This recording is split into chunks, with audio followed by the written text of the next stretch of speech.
नमस्कार, यूट्यूब चॅनलमध्ये स्वागत आहे. आज बघू शकता पपईचं झाड आहे हे 2-4 गावाकडं. पपई पहा कशा आलेल्या आहेत. त्यात एक पपईच दिसलेली आहे आणि मग ती कापलेली आहे. पपई आता खायचं काम चालू आहे क्वालिटीमध्ये.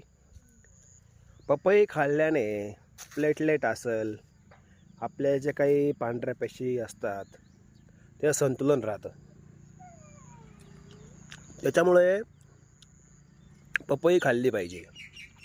किवी असेल, पपई असेल, ड्रॅगन फ्रूट असेल, याने प्लेटलेट जे असतात ते मेंटेन राहतात. त्यामुळे पपई ही फार आयुर्वेदिक आहे. पपईनी बॉडी चांगली आहे.